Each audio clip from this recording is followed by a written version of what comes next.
Bonjour à tous. Nouveau live mensuel. Donc celui-là, je le rappelle, il a lieu une fois par mois. C'est le dernier dimanche de chaque mois. Je fais le résumé de ce qui s'est passé en termes d'interview. Tous les samedis, vous le savez, il y a des vidéos qui sortent. Et on a toutes les personnes intervenantes qui ne sont pas là ce dimanche-là, c'est dommage. Et comme j'ai sorti tous les samedis 2 à 3 vidéos hier, c'était exceptionnel, il y a eu 3 vidéos autour de la préparation mentale. Je me suis dit, ben, on va regrouper tout le monde et on va faire en sorte que le live sera spécial mental. Voilà. Donc, même si Sylvain n'est pas là, peut-être qu'il arrivera en cours de route parce il a des travaux chez lui. Et ensuite, Johan, il s'excuse parce il est pris. Mais en tout cas, il y a Dorian qui est là. Et parmi l'audience, je sais qu'il y a d'autres préparateurs mentaux, donc on va pouvoir échanger entre nous. C'est parti. Ma première question, c'était de savoir qui, justement, est préparateur mental dans le groupe. Parce que tu dis que plusieurs Ouais, personnes ouais, sont… ouais. donc, c'était voilà, pour un peu situer, voir qui est qui. Ok. Voilà. Donc, dans l'audience, levez la main rapidement, hein, c'est vite fait. Tous ceux qui ont des compétences, on va dire là-dedans. Donc, Marie, Nathalie, Benoît. Et après, Clément, je ne vois pas ta caméra, donc peut-être qu'il lève la main. Mais Clément, je sais, oui. Clément, oui. Clément, il a quelques compétences là-dedans aussi. Je ne sais pas s'il nous entend, mais là, je pense que oui. Mais... Ok, donc voilà. Tu as ta réponse, de rien. Ok. Je sais que Clément, justement, l'autre Clément, celui qui a la caméra, Clément Griffon, s'intéresse à tout ça. Et quelles sont les questions qui te reviennent souvent ou que tu as eues au tout début en tant qu'enseignant à la recherche d'approfondissement dans la prépa mentale? Qu'est-ce que tu te posais, Clément? Moi, bonjour à tous. Moi, les questions que je me posais, c'était surtout des questions, on va dire, pratiques d'organisation. Mhm. C'est-à-dire, j'étais plus, moi, sur on va dire, sur les protocoles. C'est-à-dire plus bien connaître son élève, savoir, par exemple, quand est-ce qu'il stresse et lui apporter une réponse ou en tout cas l'aider à trouver sa propre réponse par rapport à des situations que lui connaît et qui sont récurrentes. D'accord. Donc, par exemple, Par exemple, j'ai du mal à conclure un match. ok. J'ai Donc, pas peur sur éventuellement une balle de 7 à défendre, mais par contre, quand c'est moi qui sers et qui a 40-30 et que le match est un peu au couteau, j'ai par exemple peur de me manquer. Voilà, j'ai plus peur de gagner que de. Je suis mieux quand je défends, je trouve plus d'énergie, plus de hargne. Par contre, quand il faut finir, peut-être que dans ma tête, c'est pourvu qu'il fasse la faute, quoi, au ouais. lieu d'aller le chercher ce match, Mm. de faire ce que j'ai à faire, ce qui a marché. Et voilà, moi, c'est plus ça, en fait, que c'est tout ce qui est bon, mais comment ça se passe dès le départ. Tu prends un élève et puis il y a sûrement un entretien, peut-être un questionnaire, peut-être des tests. Tu décèles pardon, Mm. les points à travailler et à partir de là, voilà, comment avances. Mais je Ok. suis complètement novice sur la question, donc du coup, Ouais. c'est… Non, c'est parfait. Ouais, ok. Parfait. Après, moi, je pense, je me considère pas comme préparateur mental, hein. Par contre, je me considère comme quelqu'un qui est capable de trouver une démarche pour améliorer quelqu'un ou quelque chose. Mhm. Donc, je pense que c'est essentiel. Après, je vais laisser la parole au préparateur mental. Je pense que c'est essentiel d'avoir, comme tu le dis, une étape principale, première, initiale, où c'est qu'on décèle les problèmes. Alors, on fait l'analyse, ce qu'on connaît nous, hein. Tu fais l'analyse et après tu trouves les problèmes, après tu cherches à comment les résoudre, etc. Mhm. Donc justement, qui c'est qui veut prendre la parole pour ça? Peu. Vas-y Dorian, et après je laisserai la parole aux autres, hein. C'est intéressant que chacun ait le partage de quelles étapes il voit en premier, comment il fait, tout ça. Mm. Donc, ce qui est intéressant dans ce que dit Clément, c'est déjà la façon dont il formule la problématique, je trouve, Ouais. puisqu'il parle de l'élève, il ne dit pas les élèves. Et donc, c'est intéressant parce que ça veut dire que il y a une réponse qui va être adaptée en fonction de l'élève. Alors, dans le groupe, je pense que ça vous paraît sûrement évident, mais ce qui n'est pas évident pour beaucoup d'entraîneurs qui cherchent des fois des astuces globales, c'est-à-dire, voilà, qu'est-ce que je dois dire à ce moment-là? Mhm. Et effectivement, la première étape, c'est de bien mettre le doigt sur le vrai problème, parce qu'il y a souvent un faux problème. Le faux problème pour moi, bien souvent, c'est que la personne le joueur ou la joueuse, euh, c'est pas sa vraie peur. Sa vraie peur, en général, hein, elle est un peu plus profonde. Sa vraie peur, ça peut être d'avoir peur de se rater devant tout le monde, s'il y a des gens qui les regardent. Sa vraie peur, c'est rarement ce qui est décrit de ce qu'on appelle en psychologie de manière manifeste. C'est souvent quelque chose de latent qui va être le vrai moteur. Et donc, tant qu'on va taper sur ce qui est manifeste, du style « Ah, mais j'ai peur de gagner quand je sers pour le match », la réponse à ça manifeste, ça va être « Mais réfléchis 2 secondes, tu sers pour le match. Si on te dit ça avant le match, tu signes tout de suite. Dans 1 heure et demie, tu sers pour le match. » C'est génial. Et le joueur, d'ailleurs, souvent va dire « Mais ouais, tu as raison. » Sauf que la vraie peur, souvent, elle est plus profonde que ça. Et tant qu'on ne met pas le doigt là-dessus, ça va revenir. Et pire, le joueur peut se dire « Mais pourtant, mon coach me l'a dit, j'ai essayé de bien faire, le bon élève. » Et dire « Mais finalement, c'est moi. C'est moi qui suis mauvais. C'est moi qui n'ai pas de courage. » Alors, s'il tombe sur un entraîneur, alors dans le tennis, il y en a moins que, par exemple, dans le foot.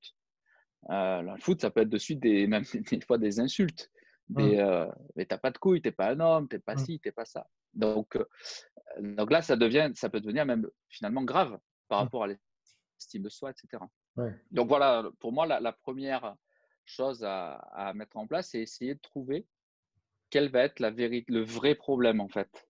Alors c'est selon effectivement qui on a en face, c'est plus ou moins facile et il y a plusieurs outils, façons, etc. Évidemment, il n'y a pas une seule, il n'y a pas une astuce, il n'y a pas voilà. Mais cette histoire de protocole, c'est intéressant. C'est intéressant de se dire voilà, il y a quand même s'il n'y a pas une façon de faire, il y a quand même des principes à mettre en place et peut-être que là-dedans, on parle de l'élève, c'est aussi bien se connaître. Parce que soit on est un entraîneur ou coach un petit peu, ça peut pas être péjoratif, fonctionnaire, on a fait ses heures, on part, au revoir.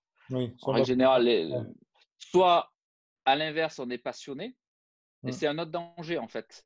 D'un autre côté, on est trop distant, mais finalement, bon, l'élève se sent pas concerné, enfin pas.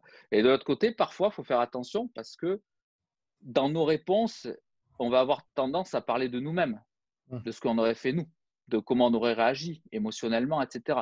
Sauf que l'émotion, on l'a vu avec le test la semaine dernière, on a évidemment chacun des personnalités différentes, des histoires différentes, et effectivement, en fonction de l'élève, mais aussi en fonction de soi-même, la réponse, elle est vraiment sur mesure.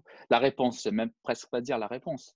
En tout cas, le cheminement, parce qu'au final, ça doit venir de l'intérieur, ça doit venir de l'élève, sinon ça reste fragile. Donc voilà pour voilà, cette introduction, j'allais dire. Une belle introduction. Benoît, par exemple, qu'est-ce que tu mets Qu'est-ce que tu mets en place justement pour répondre à cette question voilà, initiale de comment tu vas organiser les premiers moments avec un joueur ou une joueuse? En fait, alors après, on sait ici tous, comme le dit suite à la question de Clément et suite à la première réponse de Dorian, c'est qu'on ne détient pas la vérité. Et du coup, tout dépend de l'angle. Alors, la peur, on sait que c'est une des premières émotions primaires. Et moi, là, en ce moment, on est sur la reprise après le confinement. Et je lisais là, il y a quelques minutes un article est sorti sur l'équipe là justement sur la réathlétisation, la prise en charge de manière holistique du sportif à l'INSEP. C'est sorti il y a quelques heures, vous pourrez aller voir. Et en fait, c'est une des choses des inquiétudes liées à la reprise. Alors quel que soit le niveau d'ailleurs. En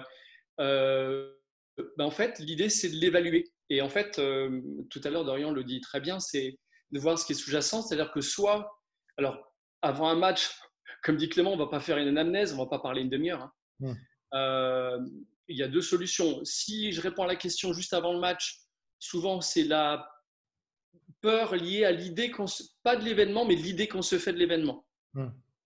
Donc, du coup, moi, j'utilise, et comme le disait Dorian, on a plein d'outils. Alors, de mon côté, j'utilise l'EFT. Voilà une technique de libération d'émotions pour diminuer l'attention de la notion de la peur par la verbalisation, mais il y a d'autres choses. Je crois que, je ne sais plus qui est sophrologue, Nathalie est sophrologue, travail de respiration, on peut tout faire.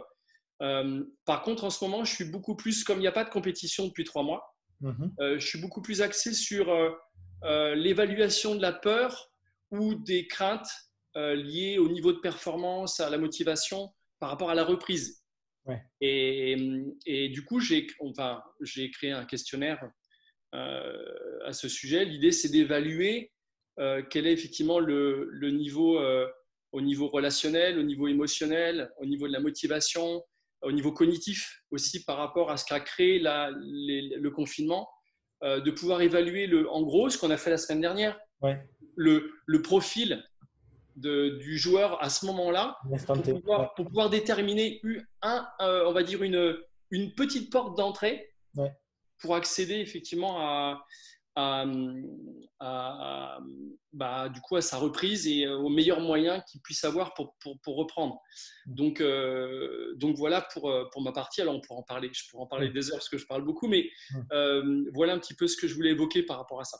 Ça fait, bon, merci, du coup, Benoît, merci. Et deuxième fois que vous parlez du live de la semaine dernière. Pour ceux qui n'ont pas suivi le live de la semaine dernière, on a fait dimanche dernier un live avec un ami à moi qui nous a fait passer, entre guillemets, un test de personnalité qui était là dans le but d'essayer de découvrir qui on est et essayer de comprendre les gens, comment ils sont en fonction de la couleur, entre guillemets, de la personnalité.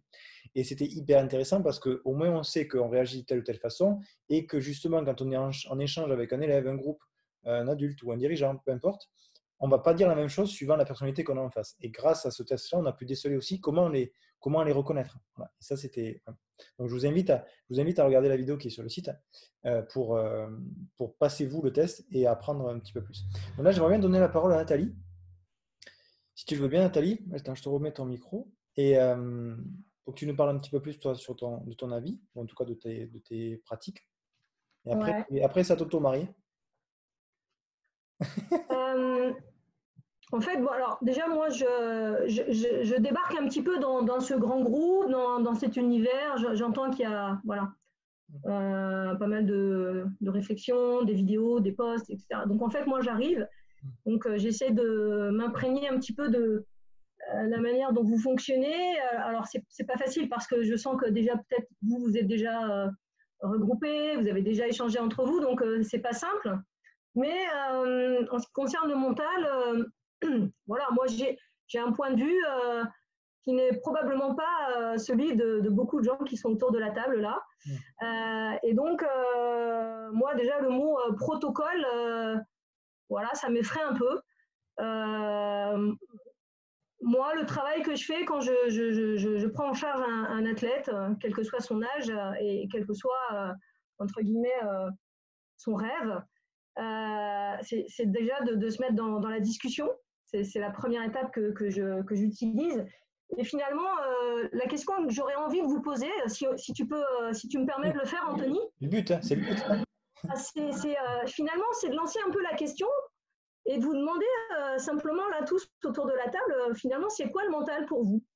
Voilà, parce que je pense qu'on a peut-être chacune, sauf les gens qui sont peut-être un peu déjà dans la partie, une idée ou pas, d'ailleurs, de c'est quoi le mental. Voilà, et moi, j'ai évidemment un point de vue que j'ai pas envie de vous balancer ça comme ça et de vous dire, bah, moi, le mental, c'est ça, et voilà. Moi, je travaille d'une certaine manière, peut-être que ce serait intéressant après que je puisse vous en parler, mais l'idée, moi, ça m'intéresserait de savoir finalement, vous, en tout cas ceux qui ont envie, il n'y a rien d'obligatoire, c'est quoi le mental pour vous? Voilà, et je pense que je peux être étonnée de la réponse qui peut être apportée, encore une fois. Alors, je me suis présentée très rapidement tout à l'heure. Évidemment, il n'y a pas de jugement dans ce qui va être dit. Je vais écouter. Voilà, ça fait partie de mon job, une grande écoute, de l'observation bien sûr, et pas d'interprétation. Et finalement, je pense que chacun, je ne sais pas combien on est une vingtaine.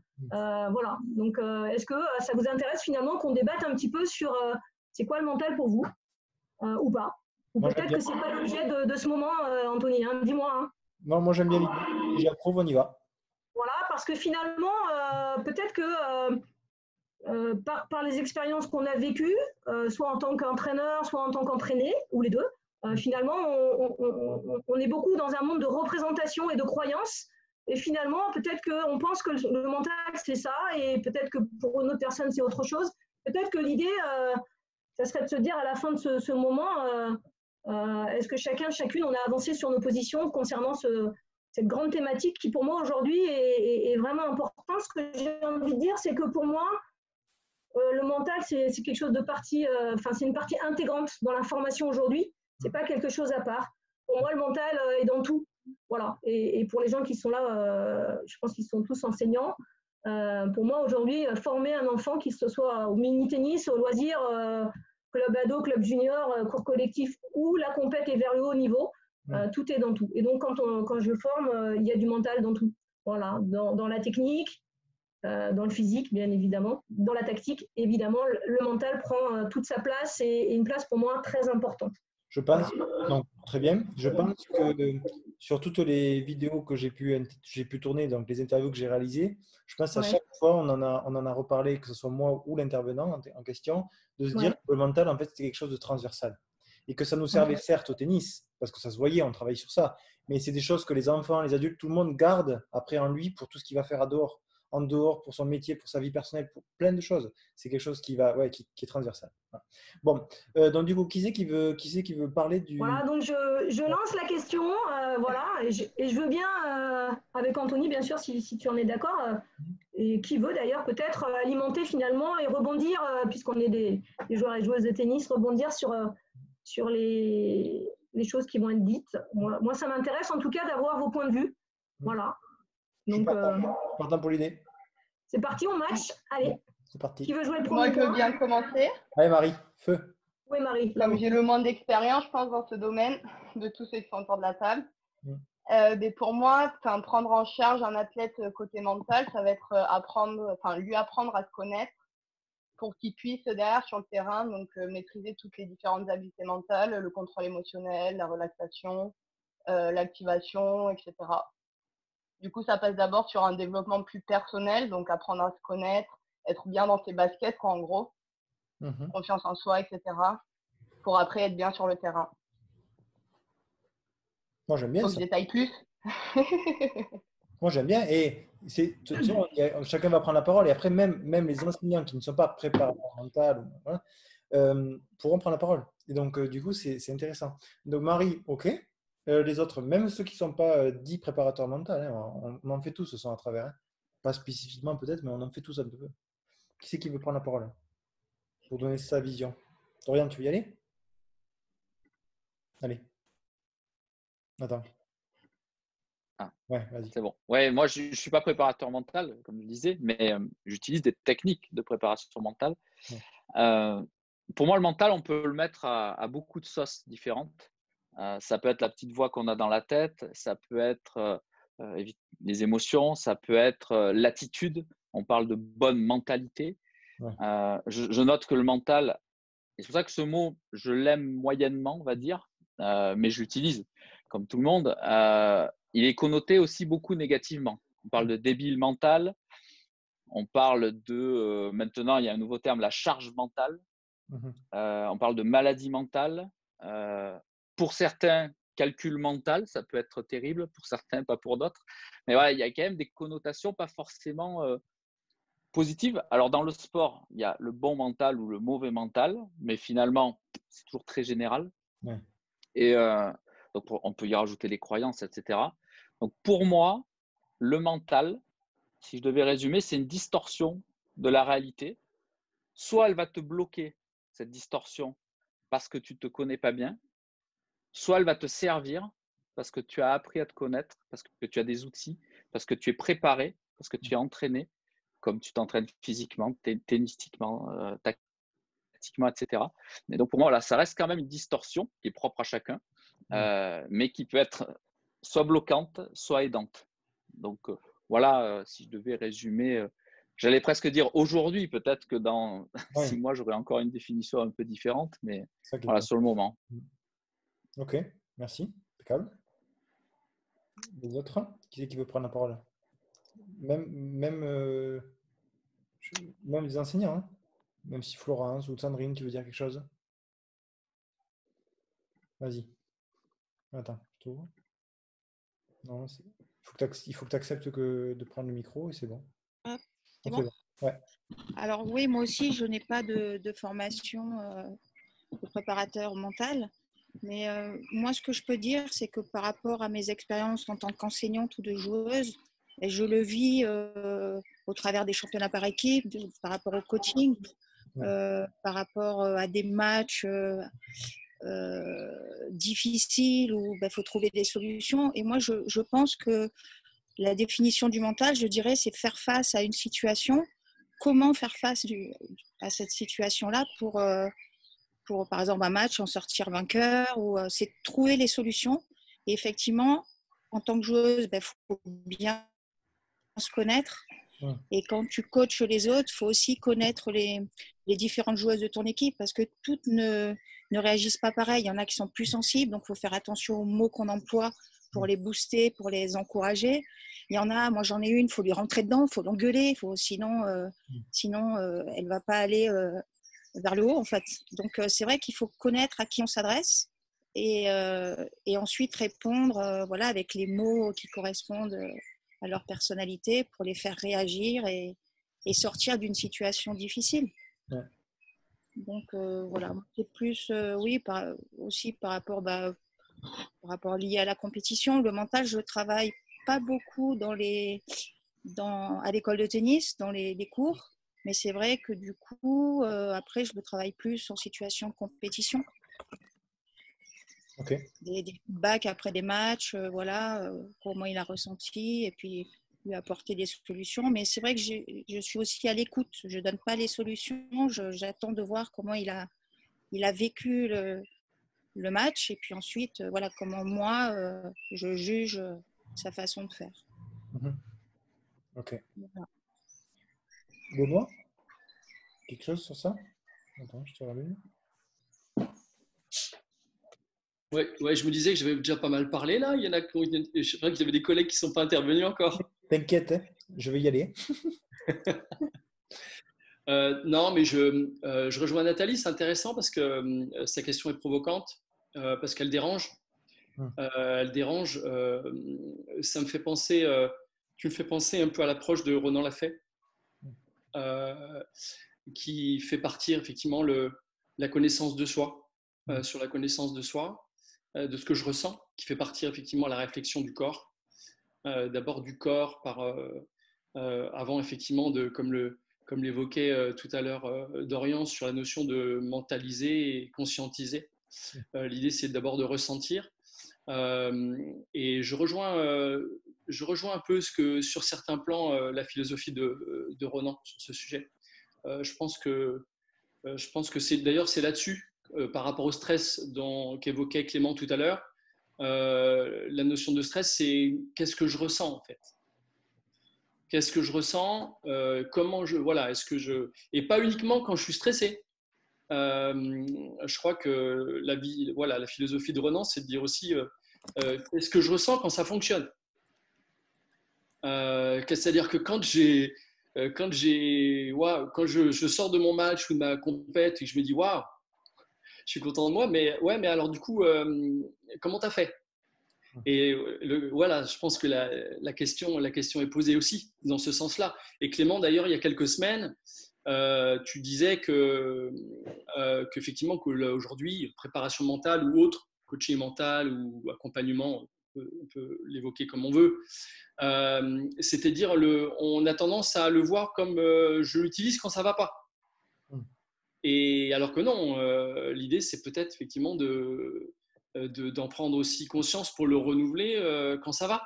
Et qu'est-ce qui s'est passé quand ça s'est bien passé. Donc voilà. Donc Nathalie, tu me fais penser un peu à la philosophie de Ronan. Ok. Ensuite, on va aller sur les profs là, à l'attaque. Antoine. Cédric, prépare-toi, je t'ai jamais entendu. Moi, ce que je mets derrière le mental, c'est tout ce qui va concerner un peu les émotions et leur gestion. Et puis essayer d'être en mesure de les reconnaître, aussi bien comme Benoît disait, quand c'est négatif, quand c'est une émotion plutôt négative comme le stress, mais aussi bien quand elle est positive. À savoir que pour moi, le mental peut se travailler aussi bien pour un joueur en compétition quand il va être dans une spirale négative que positive. Je pense que même un joueur qui enchaîne les victoires, le mental et cette gestion de ses émotions peut lui permettre de garder un peu les pieds sur terre pour éviter que, on peut en voir souvent ou le dire, que certains s'enflamment. Il faut garder les pieds un peu les pieds sur terre et pas s'éloigner de la réalité. Ok. Allez, Sandrine. Non, Sandrine, c'est fait. Flo. Ah, Flo au téléphone. Non, pas Flo. Allez, Cédric, c'est parti. Je voulais alterner avec une fille. Attends, Cédric, je te mets le micro. Tu acceptes? C'est bon. Vas-y. C'est bon, tout le monde m'entend là? Ouais. Donc moi je suis enseignant, donc c'est vrai que par rapport à la préparation mentale, c'est vrai que ce serait plutôt moi dans la gestion des émotions, que ça soit que ça soit l'entraînement, que ça soit en match. Moi je trouve qu'il faut vraiment travailler ça, c'est très important. Connaissance de soi aussi, je pense que c'est aussi quelque chose qui est important, que le jeune que tu vas entraîner vraiment une connaissance de soi, qu'il est capable de gérer ses émotions. Et moi, c'est ce que j'ai. J'ai un petit jeune qui joue très bien. Et c'est vrai qu'il faut pouvoir le travailler, que ça soit dans les bons moments, où vraiment il est très performant, où là, il faut vraiment le dire pourquoi tu es performant, qu'est-ce que tu as mis en place sur ton match, et avoir un feedback là-dessus. Et aussi sur quand tu perds, exactement, qu'est-ce que toi, il joue contre un jeune et il n'arrive pas à le battre. Pourtant, il a un petit complexe. Et donc, il faut qu'il arrive à… Voilà, donc il faut, je pense, le travailler à la fois dans les bons moments, dans les moments de victoire et aussi ainsi dans les moments de défaite. Ok. Ça, je pense aussi que c'est important. Oui. De ne pas banaliser les victoires et ne pas faire que la défaite, ce soit… c'est catastrophique. Ok. J'enchaîne. Moi, j'ai les images. Je réfléchis pas, je fais à la suite. Donc là, c'est quand t'es. Attends, active le micro. T'es pas activé. Là, tu es. Allez. Pour moi, le mental, c'est de l'apprentissage. Alors moi, je suis basé sur les neurosciences et l'apprentissage et je suis très intéressé au développement de l'enfant d'un point de vue ontogénétique. Tout ce qui est développement ontogénétique, pour moi, c'est le développement de la vie du bébé, de l'être humain, en passant par les étapes de développement du bébé. Et le mental, au final, pour moi, c'est du processus cognitif, c'est de l'intelligence, c'est de l'apprentissage. Ce n'est pas de l'émotion. Parce que l'émotion, au final, c'est une émotion, c'est quelque chose qui est ressenti. L'émotion, c'est du ressenti par rapport à ce que tu vas ressentir de ton environnement. Tes émotions, en plus de ça, elles peuvent être gérées par ton stress qui, pour moi, avec mes recherches, etc., peut être très impacté par ton physique. J'avais une question aussi par rapport au préparateur mental. C'était, est-ce que vous associez le mental avec le physique? Parce qu'au final, tout est associé. Le premier développement de l'être humain, c'est le physique avant même le mental et le cognitif. Donc, j'avais cette question-là. Mais pour moi, le mental, c'est de l'apprentissage parce qu'au final, la capacité d'attention, la capacité de concentration, c'est des choses que l'enfant il apprend, que l'athlète apprend et non pas des choses qui sont innées, c'est pas inné. Et tout comme le discours interne, si pendant des années, il s'est dit je suis nul, je suis nul, je suis nul, c'est des processus neuronaux, des circuits neuronaux qui s'est créé dans sa tête et qui est devenu, qui avec le temps, etc., est devenu de gros processus neuronaux. Donc pour moi, le mental, pour moi, c'est de l'apprentissage. Voilà. Ok. C'est pas le même type de réponse que Marie, mais Marie, je comprends un petit peu plus quand même.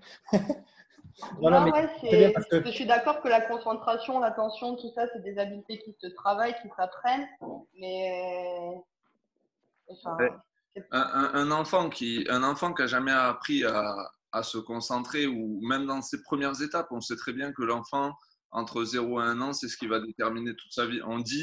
On dit qu'entre 0 et 3 ans, c'est ce qui va déterminer toute sa vie. Mais si entre 0 et 1 an ou 3 ans, il n'a jamais appris à être concentré, à avoir une capacité attentionnelle, ben automatiquement, ça va être difficile pour lui de gérer cette compétence-là qui est de l'attention ou de la concentration.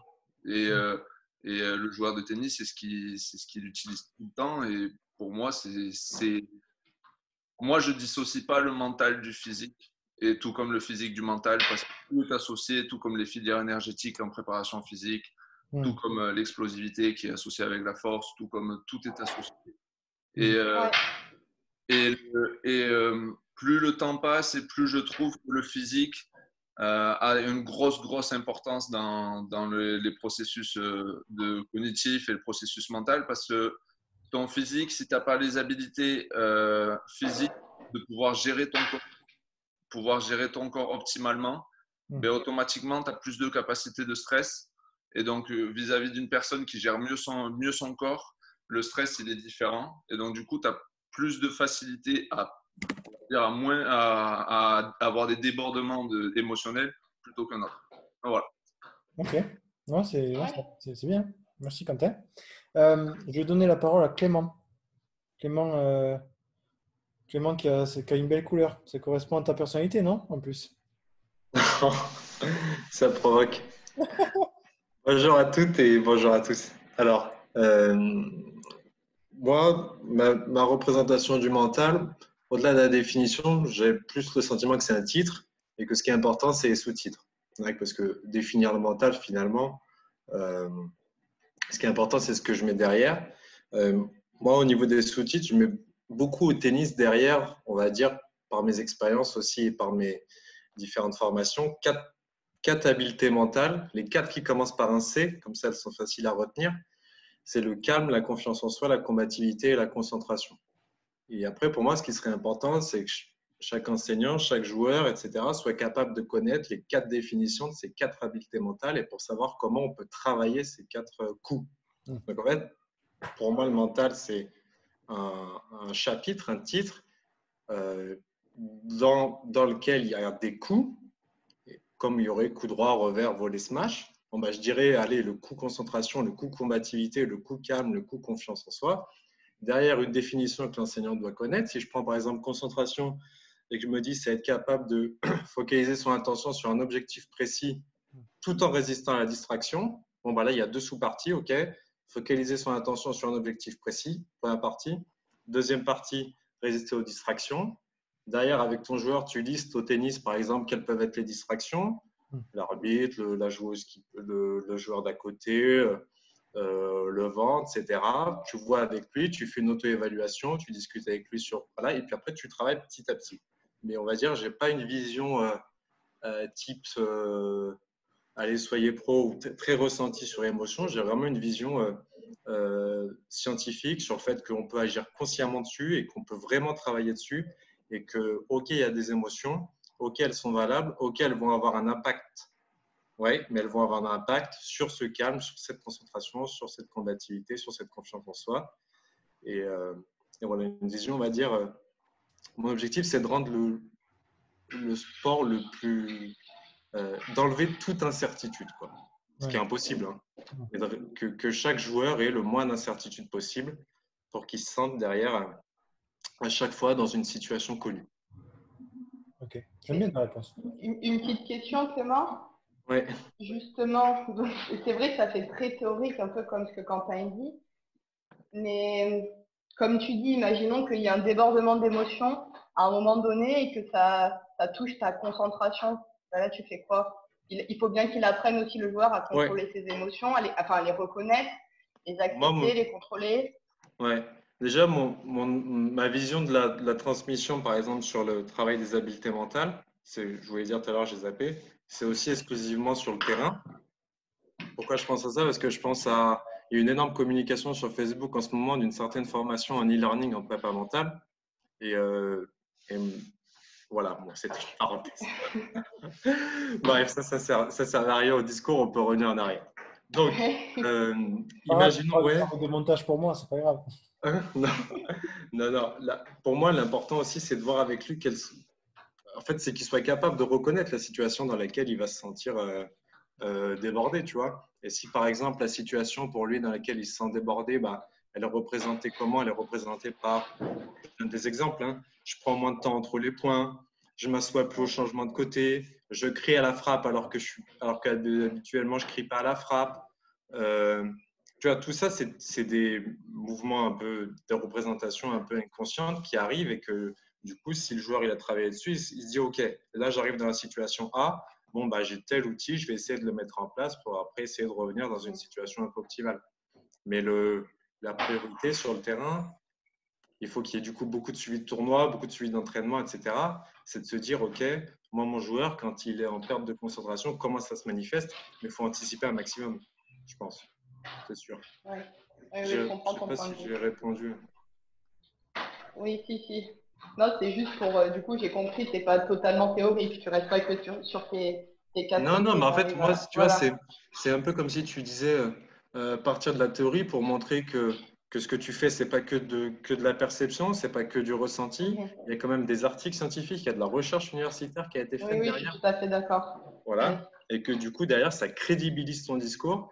Et si je rebondis par rapport aux lettres, non, ça c'était avec Tarek, sur le truc sur la commercialisation, bah, du coup, en fait, tu es meilleur aussi dans le discours que tu préconises, puisque le discours que tu as fondé, tu défends, il est fondé sur quelque chose d'étudié scientifiquement sur un panel de 10 000 sujets, 15 000 sujets, etc.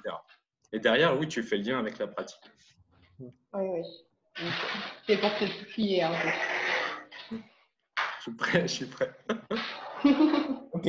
Alors, on revient à la personne initiale et après, j'aimerais bien qu'on réponde à la question de Quentin qu'il a posée à tout le monde. Donc, Nathalie, est-ce que tu veux réagir à ce que tu as entendu puisque tu es quand même à l'origine de la question.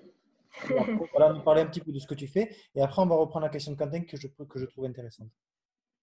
Ouais. Ben déjà, merci à celles et ceux qui ont bien voulu apporter une réponse ou une réponse en tout cas à la question que j'avais posée déjà. Merci à vous. J'ai pris quelques notes, bien évidemment. Il y a quelque chose qui ressort globalement de discours de chacun, chacune. Alors pas tous, hein, mais il y a un trait assez fort et j'aimerais bien aussi que voilà, je relance une nouvelle piste ou peut-être on prendra la question de Quentin, mais j'entends beaucoup apprendre à se connaître. Ça serait quoi pour vous se connaître? Voilà, parce que, ok, on se connaît, mais ça veut dire quoi finalement apprendre à se connaître? Et voilà, moi je suis curieuse aussi de savoir pour vous, ça veut dire quoi apprendre à se connaître? Voilà, j'ai entendu des choses sur des habiletés mentales, sur les 4C, sur Clément, tu disais beaucoup d'expertise scientifique sur lesquelles tu t'appuies. Voilà, après, qu'est-ce que j'ai noté?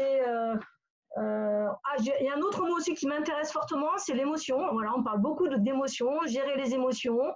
Voilà, donc moi, ça m'intéresse aussi de savoir. Voilà. Finalement, c'est ces deux mots-là qui ressortent beaucoup, la connaissance de soi et les émotions. Voilà, c'est ce que j'ai noté. Ok, donc tu as noté ça, c'est bien. Par contre, voilà. Comment tu répondrais à ta question? Comment tu répondrais à ta question? Ouais, bien écoute, moi, ça va vous surprendre un petit peu ma réponse, mais finalement, moi aujourd'hui, c'est quoi le mental pour moi? Eh bien, c'est avant tout un énorme travail personnel. Voilà, pour apprendre un petit peu, finalement, je rejoins les réponses qui ont été données, la connaissance de soi. Alors, c'est quoi se connaître? Donc, je pourrais répondre dans un deuxième temps, mais finalement, pour moi, le mental, c'est finalement qui je suis, comment je fonctionne, comment j'entends aussi, je m'adapte à des situations, problèmes qui me sont posés. C'est finalement, c'est l'ensemble de tout ce que je suis, de tout ce qui m'anime pour pouvoir finalement m'adapter à une situation de problème qui m'est posée, à la fois à l'entraînement, à la fois en situation de compétition. J'entends aussi, je ne sais plus qui a dit ça, j'ai entendu d'anticiper au maximum. Je crois que c'est Clément encore qui a parlé de ça, de préparer les choses, d'anticiper énormément. Mais finalement, est-ce que l'individu fonctionne que sur ça, que sur l'anticipation? Je ne sais pas. il y a peut-être d'autres sources qui lui permettent de finalement répondre à des situations auxquelles il est confronté. Mais en tout cas, moi, si je devais résumer le mental, je dirais c'est avant tout un gros travail sur soi pour apprendre à se connaître. Voilà. Mais après, ça se développe évidemment. Donc, parce que du coup, tu rejoins ce que disent les autres. Donc, c'est très bien. Et donc, oui et non. Oui et non, mais il y a un mot important, la connaissance de soi, pour moi, c'est la base.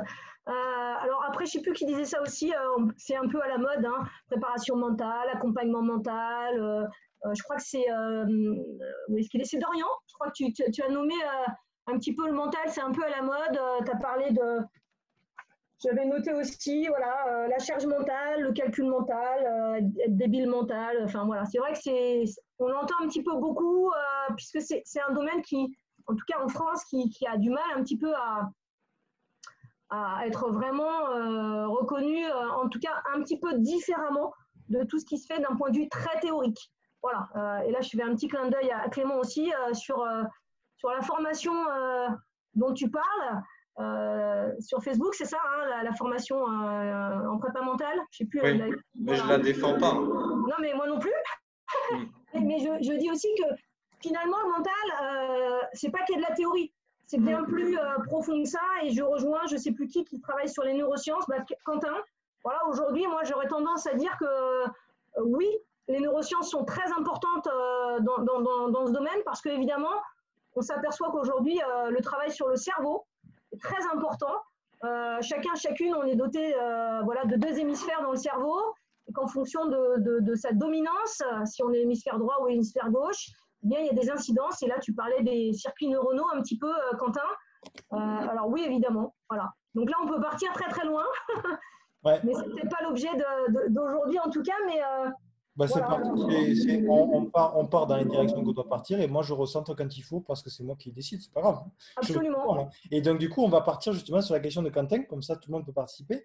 Et donc Quentin, est-ce que tu peux redire la question que tu voulais poser à tout le monde là? Ouais. Est-ce que vous associez du travail physique avec le mental? C'est-à-dire que comment aborder le sujet? Tout à l'heure, il y avait Clément qui parlait que le mental, il associait tout le temps sur le terrain parce que oui, le mental, au final, c'est une association avec un événement, avec une situation, avec un ressenti. Donc, pour moi, à mon sens, c'est normal.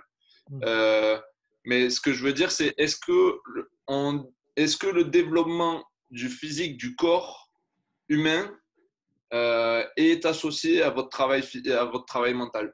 C'est-à-dire que moi, je travaille sur les systèmes sensoriels, système visuel, système proprioceptif et système vestibulaire d'équilibre. Et il y a de plus en plus d'études et de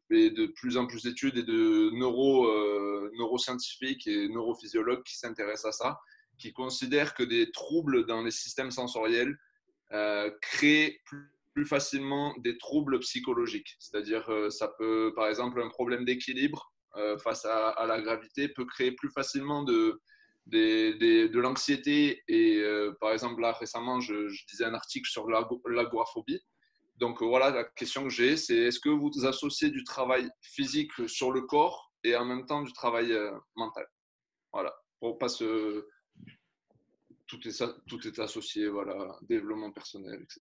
Voilà, oui. Bref. Ok. Bon, ok, la question est reposée. Qui c'est qui veut y aller? Moi, je veux bien y aller. Hein. Vas-y. Moi, je rejoins un petit peu ta réponse dans la question. Finalement, tu te demandes si c'est associé ou pas. Moi, je l'avais dit un petit peu en préambule. Pour moi, tout est dans tout. Et quand tu bosses le physique, évidemment que tu bosses le mental. Et inversement, quand tu bosses le mental, voilà. Pour moi, tout est lié.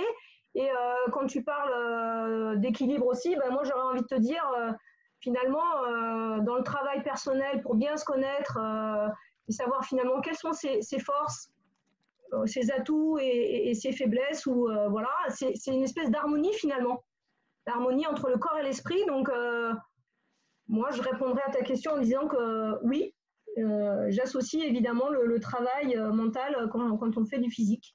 Pour moi tout est lié. Voilà, ça serait ma réponse. Voilà, Quentin. Ok. Merci Nathalie. Donc du coup, notre Benoît, tu veux y aller? Micro. T'actives? Vous m'entendez? Ouais, parti. Ouais, moi je rejoins complètement Quentin, moi, sur la notion, on l'évoquait tout à l'heure, sur la notion de la relation corps-esprit, esprit-corps, entre effectivement les recherches de Quentin. J'aime, voilà, je suis curieux, tout aussi curieux que lui par rapport au sujet, et c'est tellement vaste, comme le dit, comme l'évoque Nathalie. On sait que l'embryon, c'est à la base, il a raison, c'est 500 000 neurones à la seconde, l'embryon, pour le cerveau de l'embryon, hein, entre 0 et 4 mois. Donc forcément, je pense qu'on ne peut pas dissocier, je marque, hein, dissocier l'un de l'autre. Et il y a une étude, puisqu'il y a une étude, je rejoins Clément aussi, j'aime bien, voilà, quelquefois ésotérique et quelquefois scientifique. Je reste ouvert. De l'équipe de Studden, là, qui est un luxembourgeois, un scientifique luxembourgeois avec une équipe canadienne et puis une équipe finlandaise, sur l'impact des activités physiques et sportives dont parlait Quentin, mais on parle de notion de saut, d'équilibre, de proprioception, sur la capacité d'autorégulation attentionnelle, mais dès à peine 1 an, forcément sur des situations adaptées, et la favorisation de la compétence motrice et d'un niveau élevé d'activité physique, tout en étant dans la capacité attentionnelle. Et du coup, elle date de 2018. Je pense qu'aujourd'hui, c'est tout récent, sur le lien entre les deux. Et j'écoutais il y a et moi, je crois, d'ailleurs, l'EFT que j'utilise, tout le monde ne connaît pas cette technique de part du physique pour effectivement libérer des tensions, peu importe quelles qu'elles sont. On est vraiment dans du court terme. Et puis, la neuroscience sur la capacité de la conscientisation ou de la prise de conscience pour pouvoir permettre au corps de se réaliser et de se libérer son plein potentiel. Donc, je crois beaucoup sur le lien entre les deux, entre la combinaison entre les neurosciences et la neurobiologie. Donc, ça, c'est mon avis. Et je fonctionne que là-dessus. Quentin, vas-y. Benoît, je vais rebondir. Il y a des études qui ont été faites sur le 4 pattes. Ils ont pris 2 groupes, des groupes de personnes ayant fait un 4 pattes et d'autres personnes n'ayant pas fait le 4 pattes, et ça a été prouvé scientifiquement, et ça a été assez significatif les résultats, comme quoi les personnes ayant fait le 4 pattes étant bébé ont plus de facilité à gérer leurs émotions que… Je suis d'accord.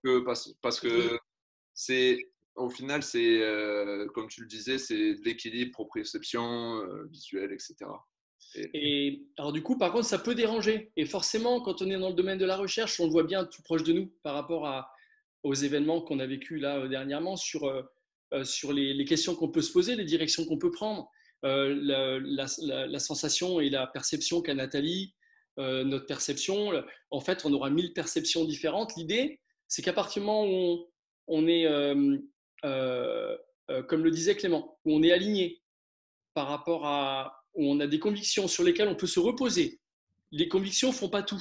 Mais à partir du moment où on croit à quelque chose, qu'on a vécu quelque chose, en qui on croit et qu'on a expérimenté, il s'agit de dire que dans l'unicité de l'être humain, quel que soit son âge, quelle que soit sa compétence, ok, c'est ok, je fais. Je peux me tromper, mais c'est ok. Je le fais, je m'engage. Donc j'ai fini parce que je parle beaucoup. Désolé. Hein. Oh, mais c'est bien. Moi, j'adore. Hein. En fait, on doit vivre en live ce qu'on vivrait si on était tous autour d'une table là, en train de discuter. Non, mais c'est exactement ça. Et c'est exactement l'idée qu'il faut donner. C'est pas quelqu'un qui vient faire une pauvre live conférence qui dit bon alors je vais vous parler de ça, et après merci bon vol. Non, on y est tous là. On est tous au même niveau et en avant.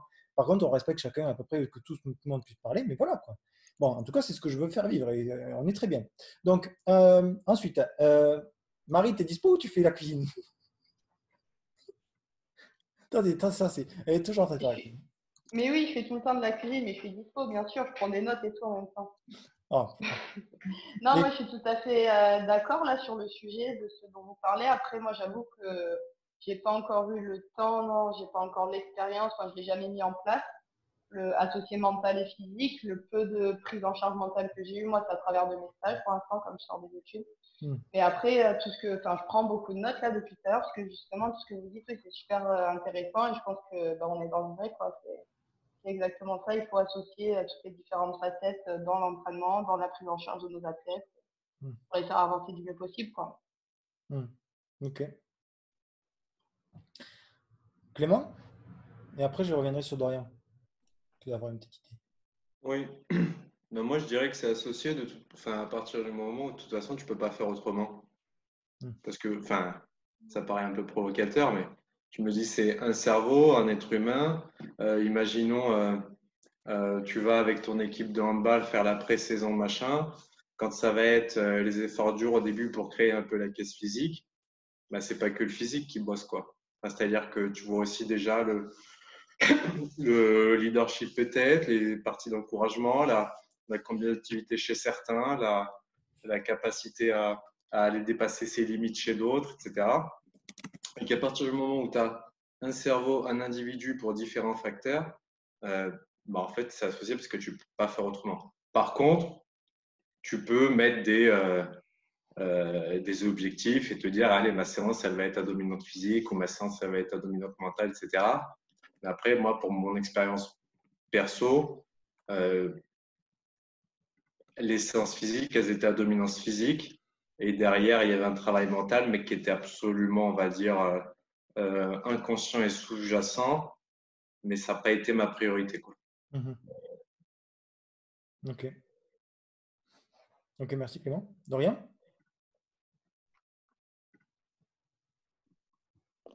Ouais, les échanges sont super intéressants et par rapport à la question effectivement du physique, je pense que ce qui est important aussi parce que, alors moi je suis plutôt tourné vers le haut niveau, donc voilà, je préfère le préciser, mais c'est aussi valable à un niveau plus bas. C'est aussi la façon dont on va le faire, et à quel moment et dans quelles conditions. Et moi j'étudie beaucoup les forces spéciales, les commandos, enfin j'en avais déjà parlé. Et ils sont obligés d'avoir un énorme mental et également un énorme physique. Et leurs entraînements, on sait très bien que l'entraînement et la compétition, surtout au tennis, il y a un énorme écart entre les deux parce que effectivement les émotions, compétition, etc. Et du coup, travailler le physique dans des conditions sous pression qui se rapprochent de la compétition, c'est hyper important pour justement se créer des habitudes.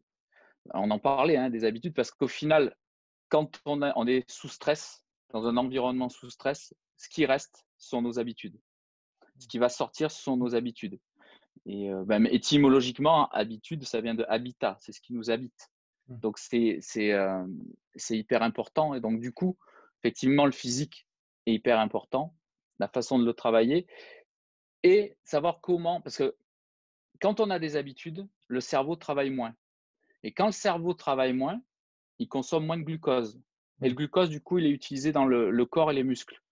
Donc, c'est hyper important parce que souvent, on part de bonne volonté, on va vouloir que nos sportifs soient concentrés, soient jamais distraits. Faire attention parce que la concentration, c'est un bien précieux. On a un capital, finalement, un petit réservoir comme ça. Et donc, d'où l'entraînement. Pour qu'il y ait, et ça a été dit, pour qu'il y ait le moins de choses nouvelles qui génèrent des émotions et qui, du coup, nous nécessitent l'utilisation du cerveau qui va nous pomper énormément d'influx, d'énergie. Donc, c'est un équilibre à trouver qui n'est jamais, évidemment, parfait. Mais l'entraînement est hyper important, effectivement, à ce niveau-là. Ok. Merci, Dorian. Est-ce que quelqu'un qui n'a pas encore pris la parole veut prendre la parole? Ou pas? Sinon, on passe à une autre question. Ça ne me dérange pas. Dites-moi. C'est bon? Ok. Ah si, je vois que j'ai la main levée. Je connais pas ton prénom par contre. Attends, j'ai pas le micro. Encore. Là, c'est bon. Vas-y. Je vais te dire ça. Jean-Luc Mabiala, puisque je me suis inscrit depuis Facebook, c'est pour ça que j'ai gardé. Alors, je me présente, je suis préparateur mental numérologue. Bon. Donc, j'ai écouté un peu tout ce qui se disait. Alors, j'étais sur la question de Quentin, je n'ai pas véritablement de réponse par rapport à ça. je voulais surtout rebondir sur ce que disait Nathalie, en résonance également avec Sandrine, je crois, et Quentin. Pour moi, la prépa mentale, c'est vraiment quelque chose à plusieurs niveaux. Et donc, au début, je n'étais pas du tout d'accord avec Quentin, et finalement, effectivement, c'est un niveau qui se retrouve. Et également avec sa question suivante, qui était au niveau du corps. Ce qui me connecte véritablement à tout ce qui s'est dit, c'est surtout ce que disait Sandrine par rapport à la profondeur et aux relations avec les gens qu'on entraîne, qui résonne effectivement très bien avec Nathalie, qui dit que ce qu'elle a retenu, c'est effectivement la connaissance de soi. Et pour moi, il y a quelque chose qui est... alors, j'étais tout sourire parce que justement, dans cette formation de préparation mentale, j'avais peur effectivement que ce soit quelque chose branché sur le mental, quelque chose d'un peu mécanique. Et je me suis rendu compte que c'était vraiment, vraiment en connexion avec la profondeur de l'être et qu'on allait chercher des choses qui étaient beaucoup plus loin que la simple notion mécanique. Donc là où je n'étais pas d'accord avec Quentin sur le moment, c'est cette notion une forme de rigidité dans ce qui doit être établi dans la connexion à l'autre, de dire ça doit être comme ça et ça doit s'enchaîner. De toute façon, pour moi, tout est ouvert. La connaissance de soi permet justement d'ouvrir et de sortir des valeurs limitantes. Ensuite, les différents paliers que je mettrais, c'est qu'effectivement, à partir du moment où on fait un sport, il y a un certain nombre de préparations à avoir. Donc, toutes ces préparations qui sont faites en amont nous enlèvent un poids. Et je rejoins Dorian, parce que je rejoins beaucoup de monde finalement, et je rejoins tout le monde même d'ailleurs. Tu es là? C'est bien. Oui, c'est ça finalement, c'est qu'en fait, au début je dis non, et puis finalement je dis bah si, il a raison, ça fait partie aussi, et puis ah bah si, ça fait aussi partie. Et Dorian a raison, effectivement, c'est arriver sur le terrain en ayant le moins d'inconnus possible, le moins de choses nouvelles. Je crois, je ne sais plus qui disait, effectivement, qui parlait de préparation en amont, de tout ce qu'on doit préparer pour se retrouver. Et pour moi, là où la préparation mentale intervient véritablement, c'est que quand tout ça en amont a été fait. Effectivement, si je n'ai pas préparé mon corps, si je n'ai pas préparé mes entraînements, si je n'ai pas préparé ma façon de jouer, si je n'ai pas préparé tout ce qu'il faut, mes raquettes, si je n'ai pas cordé, si je n'ai pas un bon cordage, si je n'ai pas bien mangé, si j'étais malade un peu en amont, ça m'emmène un stress supplémentaire que je vais devoir gérer sur la compétition. Pour moi, la prépa mentale entre en ligne de compte lorsque tout ça ne peut pas être fait. Par exemple, un joueur qui serait malade, on a vu Nadal des années blessé, etc. Je ne pense pas que Nadal soit arrivé jamais sur un court en se disant bon je suis blessé à l'orteil, je ne vais pas pouvoir jouer. Il a intégré dans sa préparation mentale l'idée qu'il sera diminué sur un secteur de son corps, et il a intégré le fait que voilà, je vais jouer à 150% avec 80% de ma capacité physique. Donc, comme quoi, on peut effectivement dépasser une limite en s'autorisant une autre limite qui est justement créée et réparée, entre guillemets, par la préparation mentale. Donc, cette notion finalement mécanique vient effectivement compenser toutes les déperditions qu'on pourrait avoir en amont. Je n'ai pas pu m'entraîner une semaine avant, j'arrive sur le cours, si je commence à me dire ah ben non, je ne vais pas pouvoir y arriver parce que je ne me suis pas entraîné une semaine avant, on part déjà des faits. Par contre, si avec la préparation mentale, j'arrive à faire comprendre à mon joueur que cette semaine-là, finalement, je caricature, mais finalement, ça t'a été bénéfique parce que tu as pu te reposer. Tu vois, tu n'as pas joué pendant 2 mois parce que c'était confinement, mais finalement, tu as pu te reposer, tu as pu justement te découvrir, te redécouvrir, découvrir des valeurs en toi, ça va te donner un avantage. Donc, la connaissance de soi est une valeur primordiale parce que tout le monde n'est pas logé à la même enseigne.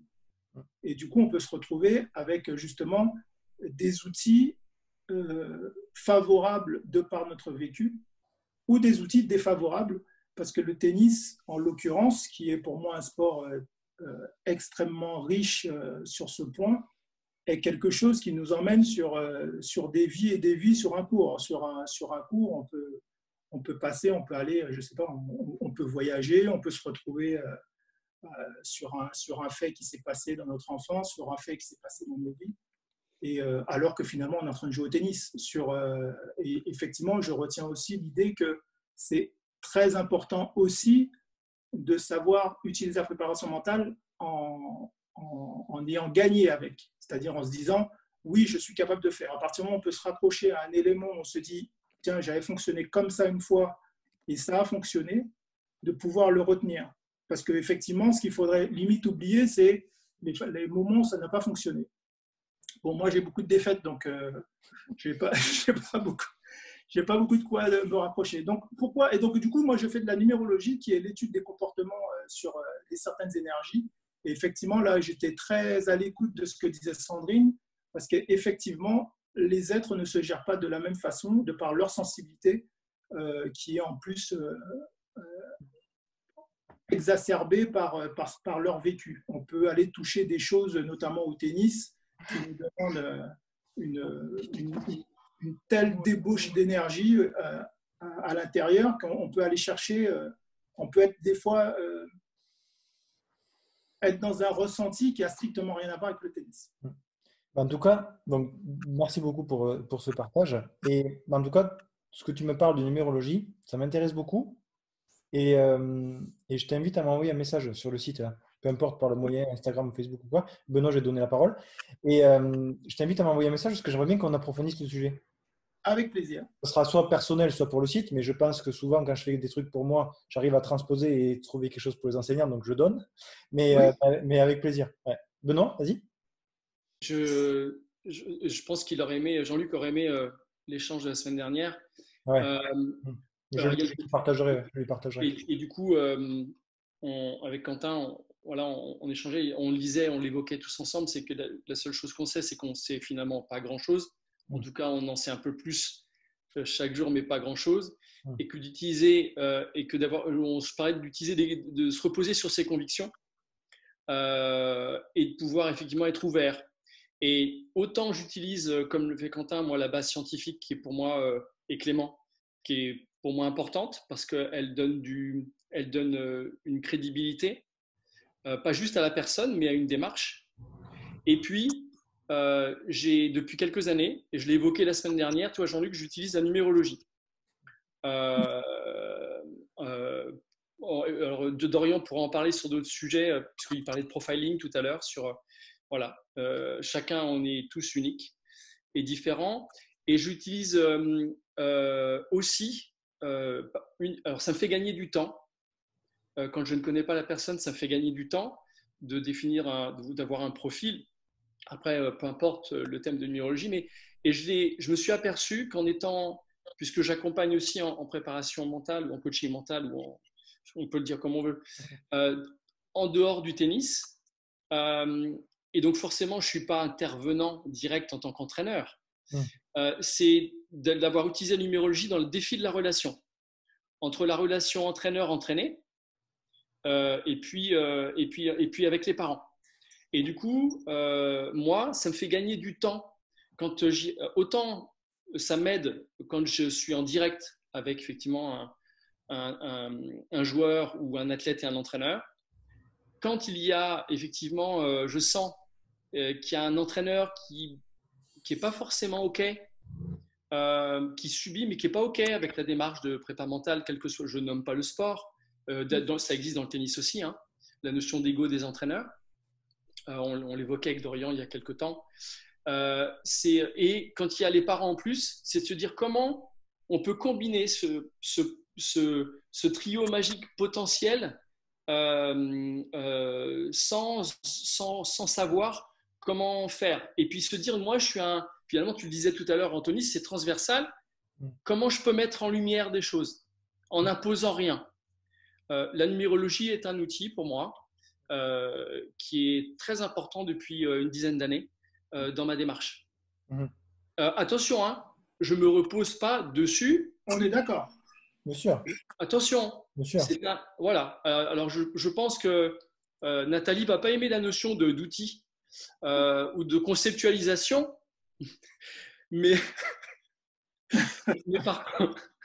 Mais par contre, pour moi, c'est voilà, je donne du crédit sans entre guillemets en toute humilité à Jean-Luc, parce que du coup, et d'autres vont utiliser comme la semaine dernière, on a utilisé le test.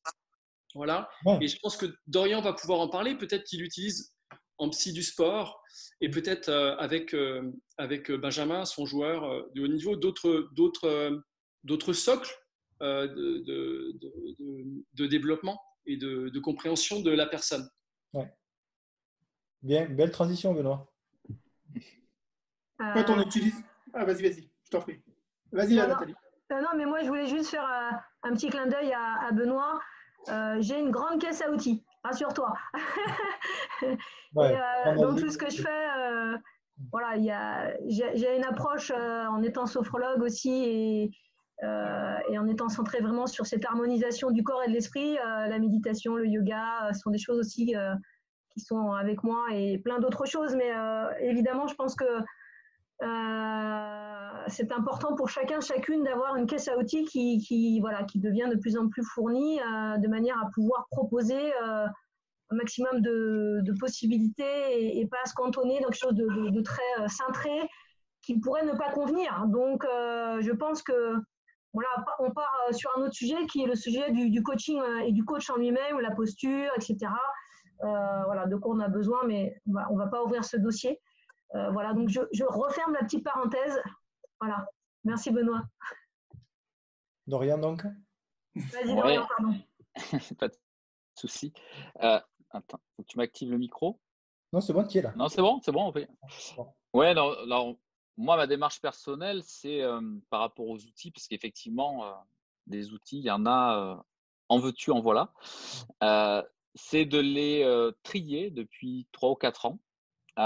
Avec, je dirais, deux lunettes différentes, 2 paires de lunettes différentes. La première, c'est effectivement mon expérience avec Benjamin, je dirais, dans la réalité du circuit ITF, Futur, etc. Voir ce qui a marché, ce qui ne marche pas, etc. Sans en tirer une généralité pour autant. Hein. Là, je parle de mon fonctionnement. Et puis, l'autre côté, c'est le côté plus scientifique, avec les dernières découvertes en neurosciences, et distinguer vraiment ce que veut la personne, pour faire simple, de ce que veut son cerveau. On en avait déjà parlé, parce qu'on va s'appuyer sur beaucoup de choses en disant « ouais, mais là, il dit ça, etc. » Mais s'il dit ça et que son cerveau lui dit exactement l'inverse, au final, il nous manque l'élément le plus important. Donc, c'est travailler sur ces éléments-là. Évidemment, la place du corps, elle est hyper importante. Il y a des techniques qui ne sont pas forcément très connues. Moi, j'ai certaines que j'ai découvertes il y a 2 ans, comme Feldenkrais. Je ne sais pas si vous connaissez. Ouais. Mais quand on parle de proprioception, quand on parle de toutes ces notions qui sont fondamentales, et c'est effectivement, je ne sais plus qui c'est qui le disait, mais c'est reconnu comme étant le 6e sens, la proprioception. Donc, et parmi le 6e sens, sûrement avec la vue et l'appareil auditif, peut-être le premier. Et on travaille en permanence là-dessus, en fait. Donc, voilà, c'est voir comment tous ces éléments peuvent se combiner pour essayer d'être pratique. Parce qu'au final, on veut tous amener un sportif d'un point A à un point B, que ce soit à l'entraînement, que ce soit en compétition. Et donc, à un moment donné, cette théorie, c'est de la rendre la plus pratique possible et la plus efficace possible et essayer même de la faire évoluer. Et on n'a jamais terminé, en fait. Malheureusement ou heureusement. On fait le lien avec l'enseignement en général. Nous, enseignants, on a une palette d'outils qu'on essaye d'utiliser au mieux pour faire apprendre quelque chose à notre élève. Que ce soit en prépa mentale, en technique, en physique, en tactique, peu importe. Chacun sa méthode, tu vois. Et chacun utilise son outil là. Et pareil, moi, j'adorais l'idée de dire à mes élèves, OK, je t'apprends ça, ça, ça. Après, maintenant, c'est à toi de trouver le moyen ou le moment à laquelle tu l'utilises. Voilà. C'est pas, il faut absolument faire ça à ce moment-là. Non, c'est toi. Tu sais que tu as ça dans la poche. Tu sais qu'à un moment donné, tu vas pouvoir sortir ça. Est-ce que ça sera le bon moment de sortir? À toi de le découvrir. Et par tester, etc. Plutôt que si c'est juste te tenir par la main et accompagner, là, c'est pas bon. C'est pas bon. Ça marchera un temps, mais pas. Et qu'est-ce que je voulais dire? Jean-Charles, bonjour. J'ai vu que tu étais là. Tu as allumé la caméra, c'est que tu veux prendre la parole? Non, pas particulièrement, mais là, J'essaye de suivre, hein, je me suis inscrit, mais c'est vrai que j'ai à gérer la petite, donc c'est pas évident. Non, par rapport au mental, c'est vrai que bonjour à tous. Moi, c'est vrai qu'il y a une phrase que Nadal disait, que j'avais lue dans l'équipe, je pense, et c'est pour ça que je l'avais noté là. Tu as le mental de ce que tu es capable de faire sur le terrain. Et c'est vrai que souvent, c'est ce que je dis aux enfants, parce que souvent, ou les parents, hein, je pense que tous, on est dans la même situation, où les parents nous disent « Ah oui, mais à l'entraînement, il joue mieux qu'en match. » Et donc, moi, je leur réponds toujours « Ben ouais, d'accord, mais le coup droit qu'il a en match, c'est le coup droit qu'il a mentalement à l'heure actuelle pour ensuite essayer éventuellement de progresser. » Donc après, comme je vous dis, hein, je sais pas si ça a été dit ou si ça n'a pas été dit parce que je suis par petits bouts. Mais moi, je n'ai pas de connaissances mentales. Je vais essayer de me former petit à petit parce que pour ceux qui ne me connaissent pas, moi, je suis CST et c'est vrai que souvent, on a un préparateur mental à la Ligue et je me reposais beaucoup sur lui. Et là, j'essaye maintenant de me former, même si on se forme un petit peu avec l'expérience aussi. Hein. Mais je trouve que cette phrase de Nadal est intéressante. Et je pense que souvent, ce que je dis aux parents, vous n'êtes pas très pro au niveau des coups droits, des revers, des services. Mais par contre, si vous mettez une routine avec votre enfant, comme on voit Nadal avec son short, faire les balles et son tic, tout son tic, éventuellement, ça fait une bonne routine. Je ne pense pas qu'il fasse ça tous les jours dans le quotidien parce que ça serait quand même long. Et c'est pour ça que je demande aux parents de voir avec eux s'ils ne pourraient pas avoir une routine et vraiment chaque enfant. C'est-à-dire que je ne mets pas une routine pour les 10 enfants de la Ligue que j'entraîne. Non, chacun a sa routine propre, on va dire. Oui, c'est ça. Je pense qu'il faut que chacun se l'approprie. On a l'idée, on a l'outil, mais que chacun s'approprie et met ce qu'il doit mettre. Chacun a sa technique. On a tous notre routine à nous. Après que ça marche pas. Tout à fait. Ouais, il faut tester. Bon, ok. Voilà, j'espère que j'ai été dans le thème. Oui, tu as dit deux, trois fois le mot mental, c'est bon. Non, très bien, merci Jean-Charles. Et donc, si quelqu'un veut relever ses dernières paroles, sinon on va pouvoir conclure. Ça fait 1h30. Je pense que c'est très bien pour un live qu'on fait presque tous les dimanches. D'habitude, on fait 2 heures, parfois 2h30 sur les lives très spéciaux. Mais en tout cas, ça a été encore un plaisir de voir tout le monde pour pouvoir discuter sur ce sujet qui peut être très vaste et très intéressant à la fois. Florence, tu lèves le doigt. Vas-y. C'est comme à l'école. Vas-y. Tu sais que je suis habituée. Je suis habituée à prendre la parole sur la fin et que je t'embête à chaque fois. Non, c'était juste rajouter un truc par rapport à tout ce que j'ai entendu. Et en fait, en étant enseignant, on peut se poser la question de la part de ce travail mental. C'est-à-dire que est-ce qu'on en a besoin nous? Enfin, voilà, j'ai quelques années d'expérience. Je n'ai jamais eu la notion, l'importance de la notion du mental jusqu'à ce que j'ai un fils qui joue au tennis et qu'il atteigne un niveau tel que je me suis dit waouh, pourquoi on a eu besoin de ce coach mental qui le suit.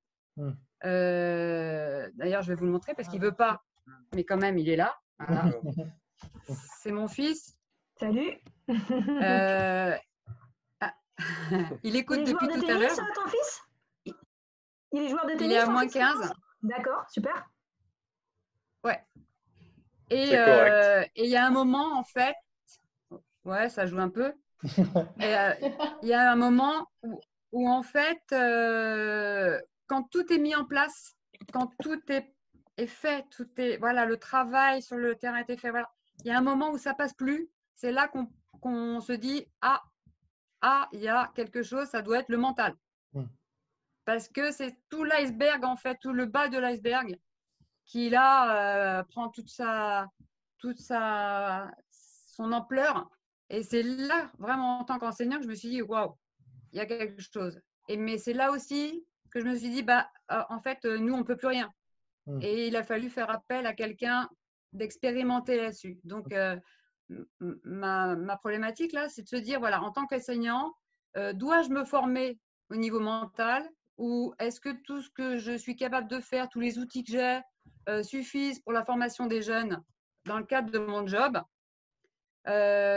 Et donc, au niveau des compétiteurs, parce que c'est quand même malgré tout à ce moment-là quand on est confronté à des choses problématiques, enfin, des grosses problématiques, est-ce qu'on ne doit pas plutôt faire appel à des professionnels?